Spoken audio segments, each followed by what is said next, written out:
un sello que se halló aquí. Entonces esta pieza es la que aquí se halló. Lo interesante de la iconografía de la figura, bueno, aquí se ve más clarita, es que de esta deidad se han hallado imágenes en varios lugares. Por ejemplo, aquí en Magdalena yo me hallé un petro que tiene el mismo mono. La diferencia es que en Magdalena está más esquemático, pero tiene la misma postura. O sea, por eso sabemos que es la misma deidad, porque tiene la misma postura, tiene el mismo bastón o cuchillo y tiene el mismo penacho y las patas de ave. Y esta misma aparece en otras representaciones de la misma época, de la zona, durante la época del año 600, 900, aparece en toda la zona y hasta la época de la conquista. Entonces lo interesante es que es el primer dios originario de Jalisco completamente documentado en términos arqueológicos. O sea, no sabemos cómo se llama, pero sabemos que es una deidad de esta zona. Aquí lo interesante es, si se fijan, tiene las patas de ave. Aquí puso un esquema del Palacio Como, es interpretación de Samuel, pero el bastón con el cuchillo bifacial, como el pico, como entre de gavilán o unas partes a veces como de guacamaya, el penacho y este sellito que aquí se hallaron también por esta zona, que son dos serpientes, son dos caras de serpientes, una serpiente bicéfala.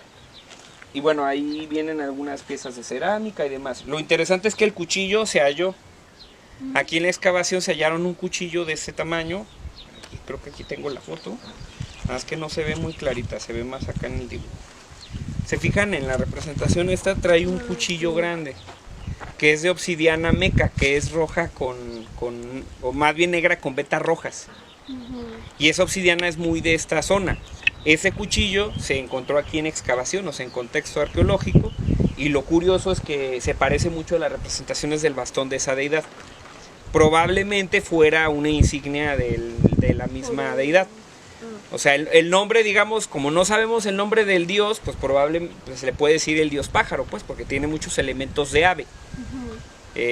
Tiene dos maneras de representarse, y por eso también ave, pero pues eso ya puede ser por tipología. Pero aquí lo importante, bueno, de esa parte es entender que es una deidad que combina elementos de ave, pero no es Ejecatl. ¿Por qué? Porque Ejecatl tiene demasiadas diferencias. ¿Se ubican a ese dios, Ejecatl? Creo que no. Que no es Isaac, porque Isaac ya lo conoce muy bien, hasta le puso así a su dron. Ajá. El Ejecatl es un dios que es muy conocido porque se asocia con Quetzalcóatl. Entonces en algunas versiones es Ejecatl Quetzalcóatl, el dios del viento.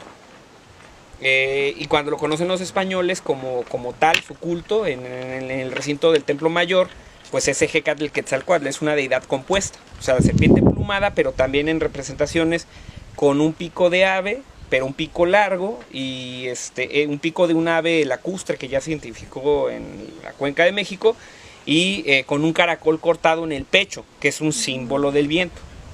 Entonces esa serie de elementos y un sombrero cónico lo identifican bien fácil, y nada de eso tiene esta deidad. O sea, si la vemos bien, lo único que tiene con referencia con Ejecatl es que tiene elementos de ave, pero no es del mismo tipo de ave, ni siquiera tiene el caracol cortado. Sí. O sea, no puede ser el mismo dios, tan fácil como eso. No, o sea, no puede, es como confundir a Buda con Juan 23. O sea, con el Papa, porque pues, estaban gorditos los dos y pelones, ¿no? O sea, no es lo mismo.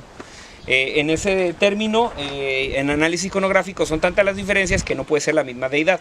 Esa interpretación de que era Ejecatl, porque esta deidad ya la había registrado Phil Weigand, la hizo durante las primeras excavaciones en Huachimontones. Él proponía que este ritual del volador era parte de un culto a Ejecatl y un ritual de adoración al viento. Ahora sabemos que no es así por la evidencia arqueológica, así cambia según se investiga la arqueología, y lo curioso es que esta deidad aparece más asociada con este sitio que con Teuchitlán. O sea, aparece en toda la región Valles, pero es más de esta región de Magdalena, de Oconagua y demás, aparece más representada, curiosamente. Entonces aquí lo interesante es una deidad una deidad de ave, pero no necesariamente del viento, sino es una deidad de la lluvia. O sea, no del viento, sino de la lluvia. ¿Y cómo se sabe que es de la lluvia? Por la asociación con representaciones marinas que vienen en algunas imágenes. Por ejemplo, aquí en parte del análisis de lo del libro, viene aquí. A ver, hay una en la que viene con olas, que trae como unas olas marinas. Aquí. En una vasija que se encontró por la región, hay una serie de olas aquí marcadas arriba del personaje. Y es el mismo. Más bien este es como que un sacerdote con los atavíos de la deidad. Porque tiene aquí como el atuendo, tiene el mismo penacho y tiene el mismo cuchillo. Y lo interesante es que el cuchillo está relacionado, o sea, como es un cuchillo color rojo, pues con incrustaciones rojas, probablemente se relacione en cierta manera con el sacrificio. Porque la obsidiana roja con vetas rojas siempre se asociaba con la sangre. O sea, no tenían esta concepción mineralógica de, ay, es un mineral y así. Sino muchas veces las piedras las consideraban como elementos líquidos petrificados. Por ejemplo, las piedras verdes las consideraban agua petrificada y las piedras rojas sangre petrificada. Entonces la obsidiana roja se relacionaba mucho con el sacrificio humano. Nunca vas a ver un cuchillo de obsidiana roja para picar cebolla, pues. No. La negra sí, la negra era muy utilitaria porque era la obsidiana más común. Por la de colores se usaba en contextos específicos, según su simbología. Entonces aquí lo interesante de la representación es que si hay imágenes. Aquí en Ixtlán del Río hay otra, se hallaron en Ixtlán del Río como en los 60s y el otro día justo la acabo de ver en una revista que está publicada en Estados Unidos y yo de órale. Y es la misma deidad, idéntica. Y es de Ixtlán del Río, pero Ixtlán del Río es un valle muy cercano aquí.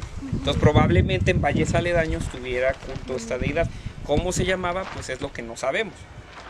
O sea, pero desde 1000 años antes de la conquista ya había culto a esta deidad.